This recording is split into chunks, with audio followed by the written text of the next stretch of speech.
Class जो पढ़ रहे थे उसमें हम लोग पिछला क्लास भाग 4 का मूल मौलिक कर्तव्य हम लोग पढ़ चुके थे और मौलिक कर्तव्य के बाद अब धीरे धीरे पॉलिटी बहुत ही इंटरेस्टेड सेक्शन में होते चला जाएगा।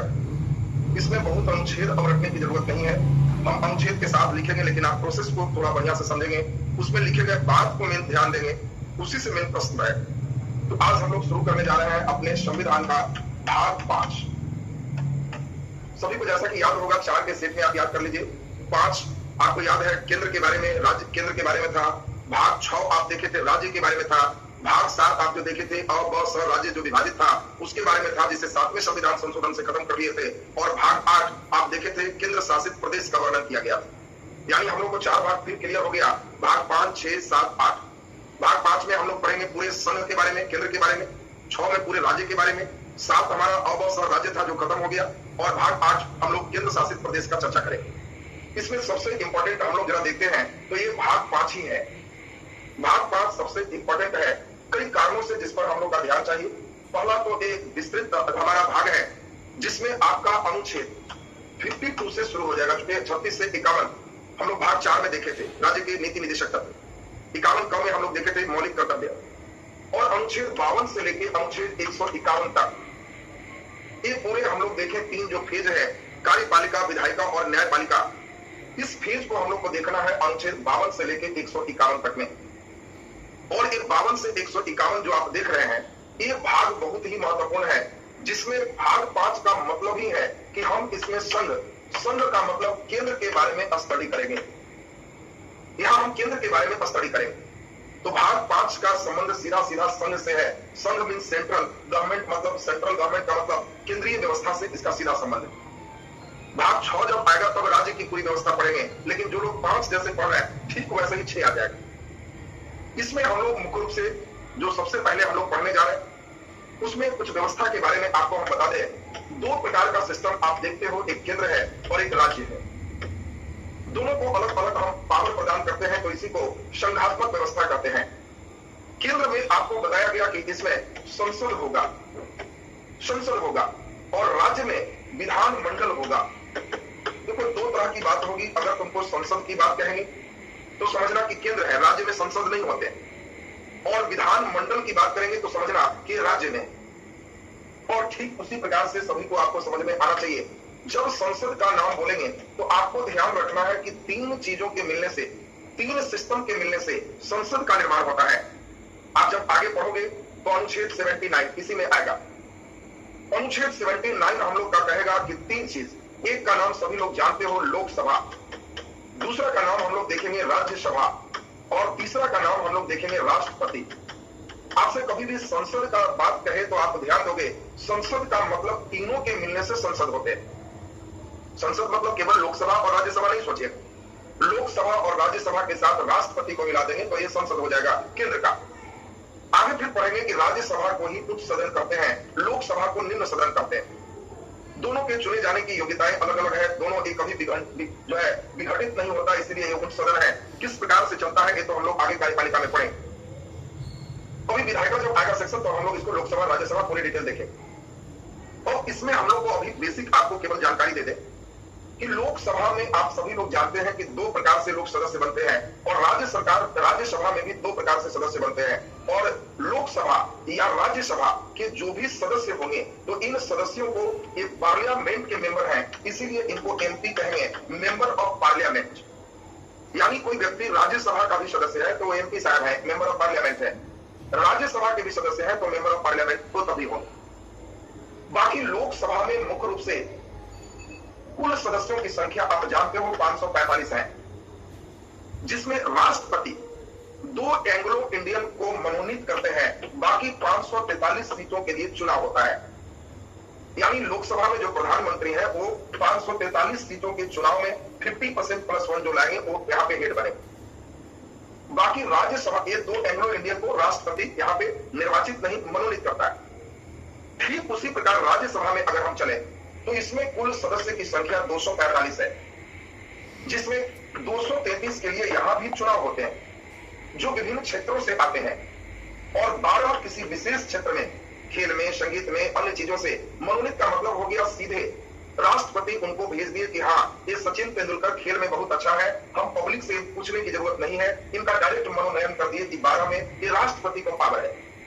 तो जहां पे पब्लिक से, जनता से बिना पूछे सीधा कोई हायर अथॉरिटी किसी को चुन देता है तो उसको कहते हैं कि मनोनीत किए गए।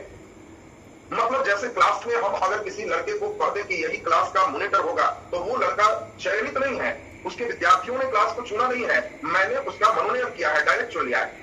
हाँ, चुनाव अगर होकर के कोई मॉनिटर चुने हाथ खड़ा कर करके कि हाँ सर ये हम चुन रहे हैं, तो उसको हम लोग चयनित बोले।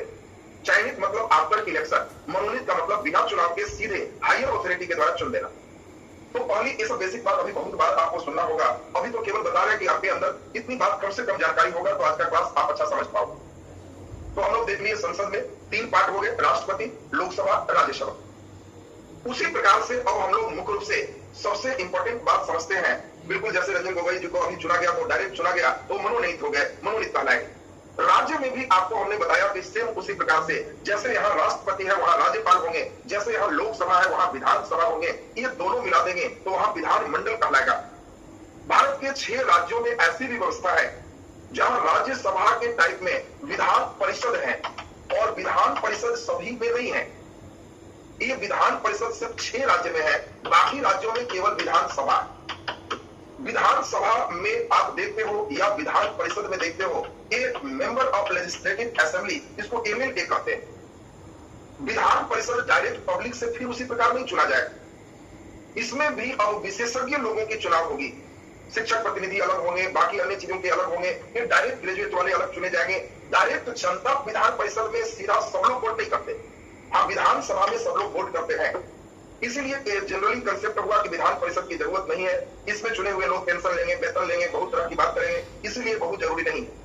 फिर हुआ कि नहीं, कम से कम क्रीम लोग चुन करके आते हैं, लोकतंत्र है और उसमें इन लोग के भी विचार लिए जाते हैं तो एक कहीं ज्यादा बेहतर निष्कर्ष निकल के आएगा। तो कई जगहों पर इसको लागू भी किया गया। लेकिन अब हम लोग समझ गए विधानसभा एक राज्य के आबादी के अनुसार से हर राज्यों की विधानसभा के सीट अलग अलग होते हैं।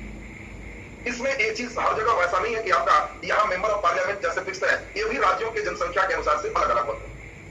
और ये तो बेसिक बात आपको हमने की है जिससे आप ये संघ के बारे में आप समझ पाए। इसके तीनों प्रोग्राम आपको पढ़ना है, कार्यपालिका, विधायिका और न्यायपालिका। और यहाँ पे आज का क्लास हम शुरू करने जा रहे हैं। आज सबसे महत्वपूर्ण क्लास आपका है जिससे अधिकांश क्वेश्चन पूछे जाते हैं और एक टॉपिक आपका है राष्ट्रपति, प्रेसिडेंट ऑफ इंडिया। संघ के कार्यपालिका के जो प्रमुख हैं वो हमारे राष्ट्रपति हैं। पहले हम लोग राष्ट्रपति देखेंगे, फिर उपराष्ट्रपति देखेंगे। तो राष्ट्रपति के बारे में जो हम लोग पढ़ेंगे मुख्य रूप से इनके बारे में अनुच्छेद 52 से लेके अनुच्छेद 62 तक इनके बारे में एक विशेष चर्चा की गई है। कौन भारत के राष्ट्रपति हो सकते हैं, क्या उनकी पात्रता होगी, कौन इनको शपथ दिलाएगा, कैसे इनका चुनाव होगा, ये किसको अपना त्याग पत्र दे सकते हैं, ये पूरी डिटेल बात हमारे संविधान में अनुच्छेद 52 से 62 तक में वर्णन। जैसे ही हम 63 अनुच्छेद आ जाएंगे तो ये उपराष्ट्रपति फिर हो जाएगा। तो आज के क्लास में सभी को खूब ईमानदारी पूर्वक राष्ट्रपति के बारे में जो भी बात समझा है उसको खूब सीखना है, अनुच्छेद 52 से लेके अनुच्छेद 62 तक। और 52 से 62 की बात अभी हम आपको प्रारंभ करने जा रहे हैं। तो चलिए अब हम लोग इस क्लास को प्रारंभ करें। सबसे इंपॉर्टेंट है हम लोग का, और इसमें 2 बात सब लोग ध्यान रखना, अनुच्छेद याद करना जरूरी नहीं है। इन अनुच्छेदों में जिन बातों को बताएंगे वो ध्यान रखना जरूरी है। ये जरूरी नहीं है कि अनुच्छेद 52 क्या करता, 53 क्या करता, 54 क्या करता, ये याद करें। हाँ जरूरी है 52, 53, 54 या जो 62 तक कही गई युक्तियां हैं उसको दिमाग में बैठा है, प्रश्न उसी से रहेगा। तो हम लोग सबसे पहले अनुच्छेद जो हम लोग देख रहे हैं ये 52, 52 जो हम लोग का करता है उसको सुने। अनुच्छेद 52 बहुत ही सरल है, ये सबको याद होगा। ये कहता है कि भारत में एक राष्ट्रपति होंगे। एक राष्ट्रपति होने की बात हमारा अनुच्छेद 52 कहता है। मतलब ऐसा नहीं हो सकता कि विशेष स्थिति में 2-2 आदमी को राष्ट्रपति चुन देंगे। हमारे देश में एकदम अनुच्छेद 52 स्पष्ट करता है कि भारत में एक राष्ट्रपति होगा। इसका वर्णन हमारे अनुच्छेद 52 में मिलता है। तो अनुच्छेद 52 को हम समझते हैं कि सभी बच्चे को बिल्कुल क्लियर होगा। अनुच्छेद 53 कहता है कि जो संघ की कार्यपालिका होगी वो पूरा शक्ति राष्ट्रपति में निर्भर होगा। यानी संघ कार्यपालिका की जो शक्ति होगी वो राष्ट्रपति में निहित होगा और यही राष्ट्रपति सभी सेना का प्रमुख होगा। देखो सबसे इंपॉर्टेंट चीज है, भारत में जल सेना, थल सेना, वायु सेना, सभी सेना का प्रमुख हमारा राष्ट्रपति है। ये अनुच्छेद 53 कहता है। और केंद्र का जो पूरे कार्यपालिका है इस सभी की शक्ति हमारे राष्ट्रपति में निहित होगी। ये अनुच्छेद 53 कहता है। तो 52 और 53 बहुत इंपॉर्टेंट नहीं था, एक बार केवल सुनने मात्र का जरूरत है, ये दोनों का काम खत्म, छोटे छोटे खंड में पढ़ते जाएंगे, याद भी होते जाएंगे। अनुच्छेद 52 कहा कि भारत में एक राष्ट्रपति होंगे। अनुच्छेद 53 कहा कि संघ की कार्यपालिका शक्ति हमारे राष्ट्रपति में निहित होगा और राष्ट्रपति सभी रक्षा बलों का सर्वोच्च पदाधिकारी होगा, सबसे प्रमुख होगा। तो 52-53 बहुत इंपॉर्टेंट नहीं है और यहां से इंपॉर्टेंट शुरू हो जाता है अनुच्छेद 54। और हम समझते हैं कि अब जो लोग अनुच्छेद 54 पर अब ध्यान दोगे तो उन लोग से अब प्रश्न बनने लगे। हमने पहले भी बताया कि अनुच्छेद 54 में कहता है कि इंपॉर्टेंस से ज्यादा इंपॉर्टेंट है 54 में क्या करता है, इन बातों से प्रश्न आपके रहेंगे। 54 सबसे इंपॉर्टेंट 2-3 मायने में है। पहला, इसका सबसे बड़ा महत्व है कि अनुच्छेद 54 में राष्ट्रपति के निर्वाचन में कौन कौन भाग लेंगे, ये निर्वाचन में भाग लेने वाले का वर्णन है। अनुच्छेद 54 कहता है कि निर्वाचन में कौन कौन भाग लेंगे, यानी राष्ट्रपति के चुनाव में जो निर्वाचक मंडल होगा, इस निर्वाचक मंडल की चर्चा हमारे अनुच्छेद 54 में है। यानी भारत का एक राष्ट्रपति होगा, वो ऐसा होगा जिसके अंदर सभी सेना की शक्ति होगी, वो कार्यपालिका का प्रमुख होगा और उसको कौन चुनेगा, ये निर्वाचक मंडल की चर्चा हमारे अनुच्छेद 54 में। तो सबसे पहला तो मेन क्वेश्चन आपको यहीं से आते हैं कि आखिर जो भारत का राष्ट्रपति होगा वो निर्वाचक मंडल हम लोग इंपॉर्टेंट इसमें है, कौन कौन लोग उनको चुनेंगे। क्योंकि भारत एक गणतंत्र है और गणतंत्र देश में राष्ट्राध्यक्ष निर्वाचित होते हैं, मनोनीत नहीं होते। और राष्ट्रपति को चुनने के लिए डायरेक्ट जनता भाग नहीं लेते, जनता के चुने हुए प्रतिनिधि ही हमारे राष्ट्रपति को चुनते हैं। और इसमें आपको अभी जो हमने समझाया बिल्कुल स्पष्ट है कि चुनाव में 2 ही मेन लोग भाग लेंगे। एक तो आप समझ गए संसद के सदस्य भाग लेंगे और दूसरा नंबर आप लोग बिल्कुल समझ गए होंगे विधानसभा के सदस्य लोग भाग लेंगे। 2 बार फिर से जरा सुनना है, सुनिएगा तो एकदम याद होते चला जाएगा। राष्ट्रपति 2 प्रकार के लोग चुनेंगे, जनता से चुने हुए प्रतिनिधि। तो हम लोग के यहाँ चुनाव 2 का होता है, विधायक का चुनाव, एमपी का चुनाव। जो मेंबर ऑफ पार्लियामेंट चुनाव में गए वो संसद है और संसद के जो भी सदस्य होंगे इसमें दोनों सदस्य की बात है, लोकसभा के भी सदस्य की बात है और राज्यसभा के भी सदस्य की बात है। जो व्यक्ति लोकसभा के सदस्य निर्वाचित हुए हैं, मनोनीत नहीं, अब जिसको राष्ट्रपति ही मनोनीत कर दे तो राष्ट्रपति को वोट देगा, ये सही नहीं। इसीलिए लोकसभा के निर्वाचित और राज्यसभा के निर्वाचित सदस्यों के द्वारा तथा राज्य के विधानसभा के सदस्यों के द्वारा, चूंकि विधान परिषद सभी राज्यों में नहीं है, हमने बताया सिर्फ 6 राज्य में, तो बाकी राज्य क्या करें, फिर तो वोटिंग में गड़बड़ हो जाएगा। इसीलिए विधान परिषद के सदस्यों को वोट देने का अधिकार नहीं है। विधानसभा के जितने भी सदस्य होंगे, जो सदस्य सिर्फ चयनित होंगे, मनोनीत नहीं। विधानसभा में भी राज्यपाल मनोनीत कुछ सदस्यों को करते हैं, उन लोगों का मनोनीत शब्द एकदम दिमाग से हटा देना। चयनित सदस्य जो लोकसभा, राज्यसभा या विधानसभा में चुनाव जीत करके जो सदस्य आए हैं, उन सभी सदस्यों को निर्वाचक मंडल में शामिल किया गया है, इन्हें वोट देने का अधिकार है। इसमें केंद्र शासित प्रदेश की बात नहीं थी, क्योंकि केंद्र शासित प्रदेश में मुख्यमंत्री नहीं होते थे। लेकिन बाद में जब 70वें संविधान संशोधन द्वारा 1992 में 2 राज्य, एक दिल्ली, दूसरा राज्य आप जानते हो पुदुचेरी, ये दोनों राज्य में विधानसभा भी है और वहां मुख्यमंत्री होते हैं। तो विधानसभा में जो भी सदस्य केंद्र शासित भी है, अगर वो चुने जाते हैं तो उन सदस्यों को वोट देने का अधिकार होगा और इसीलिए दिल्ली और पुदुचेरी भी इसमें शामिल हो गया। तत्कालिक में आपको लग रहा होगा कि जम्मू कश्मीर और लद्दाख भी अलग हुआ है। तो लद्दाख ऐसा केंद्र शासित प्रदेश है जहां किसी प्रकार की विधानसभा नहीं है, वहां मुख्यमंत्री नहीं होंगे, इसीलिए लद्दाख में कहीं चुनाव की बात नहीं होगी। जम्मू कश्मीर में विधानसभा है और वो पहले से भी रहे हैं, क्योंकि जम्मू कश्मीर और लद्दाख पहले एक था, इसीलिए जम्मू कश्मीर में पहले से विधानसभा के सदस्य इसके निर्वाचक मंडल के सदस्य में शामिल थे। और इसीलिए नया भी जो प्रक्रिया में अब केंद्र शासित बना, तो विधानसभा जहां है वो वहां वोटिंग देंगे, तो ऑटोमेटिक उनके सदस्य भी वोट देने के अधिकार होंगे, जम्मू कश्मीर के होंगे, लद्दाख के नहीं होंगे। तो अब इंपॉर्टेंट चीज हम लोग देखें, अनुच्छेद 54 से प्रश्न आपको पूछे जाए। यहाँ पे आप सभी लोग समझ गए होंगे, लोकसभा में 545 सदस्य होते हैं, जिसमें 543 चुने जाते हैं, 2 राष्ट्रपति एंग्लो इंडियन को मनोनीत करता है। यहाँ आपको बताएं राज्यसभा में 245 सदस्य होते हैं, 12 का मनोनयन होता है, 233 यहाँ पे हो गया। बाकी हर राज्य के अपने विधानसभा में सदस्य संख्या अलग अलग होते हैं। बड़ा राज्य है तो ज्यादा विधानसभा सदस्य होंगे, छोटे राज्य है तो विधानसभा के सदस्य कम होंगे। जितने भी होंगे उन सभी को वोट देने का अधिकार है जो चुन करके आए हैं। दिल्ली और पुदुचेरी के भी जो भी चुन करके सदस्य आए हैं उन लोगों को वोट देने का अधिकार होगा और इतने लोगों के वोटिंग से राष्ट्रपति का चुनाव होगा। ये हमारा अनुच्छेद 54 का था। तो 54 में क्या है कि इंपॉर्टेंट नहीं है, हमने बार बार कह रहा है कि राष्ट्रपति को कौन चुनता है, ये क्वेश्चन रहे और जो बच्चे यहाँ पे ध्यान देते जा रहे हैं उनको परमानेंट याद होते जाए। कि राष्ट्रपति के चुनाव में जिन निर्वाचक मंडल की बात है तो उसमें जनता सीधे नहीं चुनते, जनता के प्रतिनिधि राष्ट्रपति को चुनते हैं और जनता के प्रतिनिधि दो प्रकार के होते हैं, एक विधायक चुनते हैं, एक एमपी चुनते हैं। विधायक हमारे विधानसभा के सदस्य होते हैं और एमपी या तो हमारे राज्यसभा के सदस्य होंगे या फिर हम लोग देखें कि वो लोकसभा के सदस्य होंगे। तो लोकसभा के चयनित सदस्य, राज्यसभा के चयनित सदस्य और सभी राज्य के विधानसभा के चयनित सदस्य, दिल्ली और पुडुचेरी विधानसभा के चयनित सदस्य, इसी में और शामिल हम लोग समझ सकते हैं जम्मू कश्मीर के जो है विधानसभा के चयनित सदस्य, इन सभी को राष्ट्रपति के चुनाव में वोट देने का अधिकार है। तो अनुच्छेद 54 हम समझते हैं कि ये सभी लोग का एकदम स्पष्ट हो गया। और सबसे इंपॉर्टेंट हम लोग का अभी चलेगा अनुच्छेद 55। इसमें अनुच्छेद 55 मैं बार बार बोल रहा हूं कि इसमें है कि याद नहीं करना है, जो बातें हम इसमें सुनाने जा रहे हैं वो दिमाग में बैठा लेना है। जैसे हम कभी भी पूछे कि राष्ट्रपति के चुनाव में कौन कौन भाग लेगा, कहेगा कि सर एकदम याद है आपको, एमपी साहब लेंगे और विधायक जी लेंगे। एमपी साहब दो तरह के हो गए, एक या तो लोकसभा के सदस्य, राज्यसभा के सदस्य, दोनों मेंबर ऑफ पार्लियामेंट होंगे। क्योंकि संसद का निर्माण 3 चीजों से हुआ, राष्ट्रपति, लोकसभा और राज्यसभा। तो लोकसभा और राज्यसभा के जो सदस्य चयनित हुए हैं वो लोग वोट देंगे, विधानसभा के जो भी सदस्य चयनित हुए हैं सभी राज्य के वो वोट देंगे। दिल्ली है, पुडुचेरी है, जम्मू कश्मीर है, ये सभी के विधानसभा के भी सदस्य वोट देंगे, बस इसके अलावा कोई नहीं देंगे। उल्टा क्वेश्चन आएगा, कौन राष्ट्रपति के चुनाव में भाग नहीं लेते हैं? और उसमें रहेगा लोकसभा के सदस्य, राज्यसभा के सदस्य, विधानसभा के सदस्य, विधान परिषद के चयनित सदस्य। तो विधान परिषद के चयनित सदस्य भाग नहीं लेते। तो क्वेश्चन तुमको ऐसे पूछा जाएगा और वही बात तुम्हें मेन ध्यान रखना है। चलिए तो हम लोग अनुच्छेद 55 पे आ जाए, ये सबसे इंपॉर्टेंट है। अनुच्छेद 55 अगर आप समझ गए तो पूरे स्टेट राष्ट्रपति का समझ गए। मेन यही है, अनुच्छेद 55 में हमारे राष्ट्रपति के निर्वाचन प्रक्रिया का वर्णन किया गया है। किस प्रकार से उनका निर्वाचन होता है, इस निर्वाचन प्रक्रिया का वर्णन हमारे अनुच्छेद 55 में किया गया है। तो हम समझते हैं कि अनुच्छेद 55 हमारे सभी लोगों को बिल्कुल स्पष्ट हो गया कि अनुच्छेद 54 कहता है कौन लोग निर्वाचन में शामिल होंगे और अनुच्छेद 55 कहता है कि जो शामिल होंगे वो किस प्रकार से वोटिंग देंगे। ये निर्वाचन की प्रक्रिया को समझिए। राष्ट्रपति का निर्वाचन बाकी चुनाव से अलग है। हम लोग जो चुनाव में वोट देते हैं उसमें एक ही चीज समझते हैं, जिनको ज्यादा वोट मिल गया 50% प्लस 1 ये निकल गए, ये नंबर ऑफ व्यक्ति के अनुसार चलता है। लेकिन राष्ट्रपति में वैसी बात नहीं है।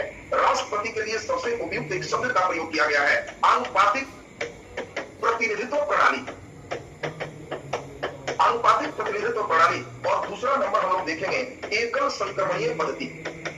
एकल संक्रमणीय पद्धति, एकल संक्रमणीय पद्धति।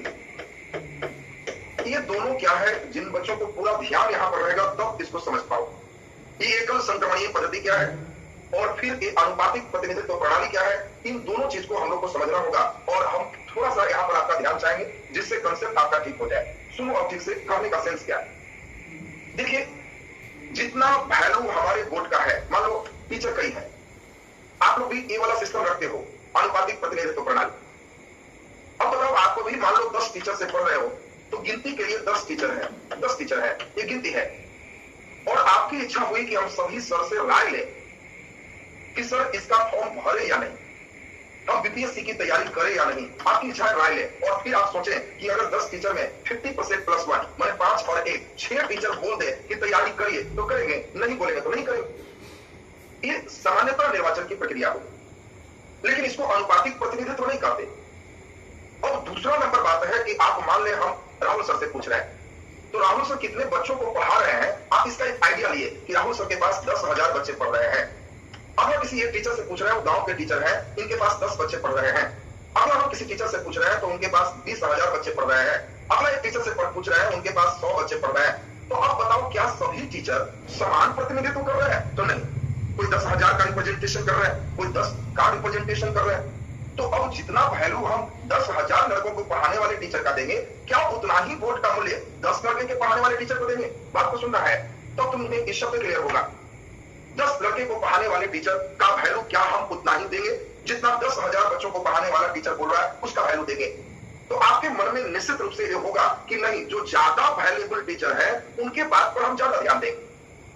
आप मान लें कि छोटे छोटे गांव के कई आदमी से पूछे और उन सभी ने वोट दिया कि नहीं तैयारी करो, लेकिन आपने देखा कि इसका 100 बच्चा है, इसका 10 बच्चा है, इसका 50 बच्चा है, इसके पास 300 बच्चा है। ये सब कहा कि बीपीएससी की तैयारी नहीं करो, लेकिन आप एक आदमी कहा कि तुम तैयारी करो हो जाएगा, तो तुम देखा कि नहीं, कि 10,000 के पार है, कितने को पार लगा दिए हैं, तो हम यही करेंगे। एक सिंगल वोट तुमको दिया, फिर भी तुम इसी का काम किया, क्योंकि तुमने क्या किया, ये 50% प्लस 1 है। सामान्य निर्वाचन पद्धति को हटा करके कितने व्यक्ति का प्रतिनिधित्व कर रहे हैं उस प्रतिनिधित्व के अनुपात में आपने जो वैल्यू दिया, इसी को अनुपातिक प्रतिनिधित्व प्रणाली कहते हैं। देखो एकदम सिंपल बात, अपने से समझोगे तो राष्ट्रपति समझ में आ जाएगा। नहीं तो कई बच्चे को टर्म ही जिंदगी भर समझ में नहीं आता कि अनुपातिक प्रतिनिधित्व प्रणाली क्या होता है। ये कहने का सेंस अब समझाएंगे तो तुम्हें लगेगा कि सर बहुत आराम से समझ गए। अब बताओ, यूपी की जनसंख्या बहुत ज्यादा है, तो यूपी का एक जो हमारा विधायक होगा, और सिक्किम की आबादी बहुत कम है, अरुणाचल प्रदेश की आबादी बहुत कम है, तो अरुणाचल का एक विधायक का वैल्यू क्या उतना होगा जो यूपी में होगा। अब किसी गांव में मान लो 100 ही व्यक्ति है और ये 10-20 वोट ला करके ही जीत गया, और कहीं 50,000 आबादी है और यहाँ बहुत ज्यादा दशकों के बाद तब ही जीता है, तो निश्चित रूप से ये ज्यादा लोग का प्रतिनिधित्व कर रहा है, एक कम लोग का प्रतिनिधित्व कर रहा है। और भारत का राष्ट्रपति वैसा होगा जो मैक्सिमम जनसंख्या को प्रतिनिधित्व करने वाले लोगों से बनेगा। इसीलिए जो ज्यादा आबादी वाला राज्य है उसके एक विधायक के वोट का वैल्यू ज्यादा होगा जो कम आबादी का राज्य है उसके वोट के वैल्यू से। और इसीलिए दोनों ही विधायक है, दोनों कहेगा कि हाँ ये राष्ट्रपति बने, लेकिन दोनों के कहने से भी ये नहीं होगा कि 1 और 1 दोनों टाई कर गया। यहां होगा कि कौन बोला है, तो यूपी का वोट है तो इसके एक विधायक का वोट मूल्य इतना है, ये अरुणाचल प्रदेश का है इसके एक विधायक के वोट का मूल्य इतना है, ये ज्यादा मूल्य का है तो इसकी जीत हो। देखो 1-1 बराबर रहने पर भी इसका वैल्यू ज्यादा होगा। यानी अब आप एक इंपॉर्टेंट, पहले तो टर्म आपको हम समझा दें, फिर धीरे धीरे पद्धति को जब समझेंगे तो आपको इंटरेस्ट आने लगेगा कि बड़ा मजेदार सेक्शन हम लोग को पढ़ना। पहला तो आप लोग समझ गए अनुपातिक प्रतिनिधित्व प्रणाली क्या है, मतलब प्रतिनिधित्व का मतलब कितने लोग को हम रिप्रेजेंट कर रहे हैं, उस अनुपात में ही मेरा वेटेज अलग दिया जाना, ये अनुपातिक प्रतिनिधित्व प्रणाली कहते हैं। ये राष्ट्रपति के लिए स्पेशल यूज होता है। और दूसरा नंबर कहता है कि राष्ट्रपति के चुनाव में एकल संक्रमणीय पद्धति का प्रयोग किया जाएगा। एकल संक्रमणीय पद्धति का मतलब होता है जिसमें भी मान लेते हैं कि कई व्यक्ति खड़े हैं, पहला नंबर मान लो मीरा कुमार खड़े हैं, रामनाथ कोविंद खड़े हैं, एक और व्यक्ति खड़े हैं, तो मान लो 2-3 व्यक्ति खड़े हैं तो आपका वोटिंग 2 प्रकार से होते हैं। पहला तो आप जिनको चाहते हैं वहां पे एक मोहर लगा दीजिए, चले आइए, तो ऐसे वोटिंग को एकल संक्रमणीय पद्धति नहीं कहते। दूसरा जो इंपॉर्टेंट होता है उसको समझिए, जिस प्रकार के इलेक्शन में आप अपना वरीयता क्रम दीजिए कि आप किसको चाहते हैं, तो आपको इच्छा है कि रामनाथ कोविंद को मेन चाहते हैं तो यहाँ 1 दीजिए, फिर बताइए कि अगर ये नहीं होंगे तब किनको चाहते हैं, उनमें 2 दीजिए, और लगे कि दोनों में कोई नहीं तो नीचे 3 दीजिए। अगर किसी भी चुनाव में वरीयता क्रम के अनुसार वोटिंग देना होता है तो वैसे इलेक्शन को एकल संक्रमणीय पद्धति के नाम से जानते हैं। यानी राष्ट्रपति के चुनाव में जो हमारे एमपी है, जो हमारे विधायक है, वो लोग वहां पे अपना वरीयता का क्रम देते हैं कि हम पहला नंबर इनको चाहते हैं, अगर ये गड़बड़ होंगे तो दूसरा इनको चाहते हैं, अगर वो भी आते हैं तो तीसरा फिर हमारा ये है। और जिसमें भी वरीयता क्रम अगर दिया जाता है तो आप समझ लोगे कि वो एकल संक्रमणीय पद्धति है। और इससे भी बढ़कर के एक नया चीज इसमें होता है, इसमें एक खास मैजिक नंबर होगा कि कुल योग इतना लाना होगा, अगर कोई नहीं लाए हैं तो सबसे लास्ट जिनका तीसरा वरीयता क्रम है उनके पूरे वोट को हटा दिया जाएगा और बाकी जो है उनमें बांट दिया जाएगा, और तब जो पहले अचीव किए उनको चुना जाएगा। ये एकल संक्रमणीय पद्धति। अभी दोनों बात की हम चर्चा करेंगे, आपको मुख्यतः क्वेश्चन इसी से आएगा, राष्ट्रपति का चुनाव होता है, ये दोनों शब्द आपका बिल्कुल क्लियर होना चाहिए कि राष्ट्रपति का चुनाव अनुपातिक प्रतिनिधित्व प्रणाली का मतलब हो गया हर राज्य के विधायक का, एमपी का अलग अलग वेटेज देना, और एकल संक्रमणीय पद्धति के द्वारा होता है। और एकल संक्रमणीय क्या है, अनुपातिक प्रतिनिधित्व क्या है, इस पर थोड़ी डिटेल चर्चा करते हैं। आपके मन में स्वाभाविक बात है आना कि सर तो कैसे निकालेंगे किस राज्य का कितना ज्यादा वेटेज होगा, तो हम लोग अभी अनुपातिक प्रतिनिधित्व प्रणाली को समझते हैं। जरा खूब बढ़िया से समझिए ये है क्या। तो हर राज्य में अब जरूर विधायक होगा, हर राज्य के अपने अपने विधायक होंगे। और सबसे इंपॉर्टेंट है, मान लो बिहार में 243 विधायक हमारे हैं, तो ये 243 विधायक हैं, तो इसमें कोई दल भी जारी नहीं कर सकता कि आप इनको वोट नहीं दीजिए, गुप्त मतदान होता है जो जिनको दीजिए। और इस बिहार के एक विधायक का मत मूल्य होगा, वोट का मूल्य होगा, इसी मूल्य के अनुसार से देखो हर राज्य में अपना अपना यहाँ पे इलेक्शन हुआ, ये बिहार का एक पेटी है, सब विधायक इसमें डाल दीजिए और उसके बाद ये पेटी जाएगा, तो ये बिहार के मूल्य के अनुसार से जुटेगा। और सारे विधायक जो बिहार के विधायक हैं इनका वोट का वैल्यू एक ही होगा, कौन विधायक इनको वोट दिए ये पता नहीं चलेगा, गुप्त मतदान होगा, लेकिन सभी विधायक बिहार के हैं तो सबका मत मूल्य बराबर होगा। और एक विधायक का मत मूल्य कैसे निकालेंगे, तो हमने बार बार आपको बताया कि इसके लिए मेन जनसंख्या इंपॉर्टेंट है, तो उस राज्य की कुल जनसंख्या ये सबसे इंपॉर्टेंट है।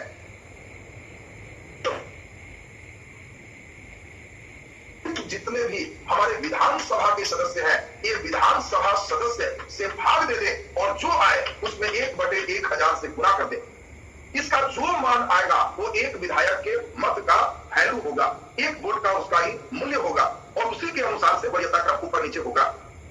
फिर से बात समझिए तो आपको लगेगा कि हाँ अब बात हमारा बिल्कुल क्लियर हो गया।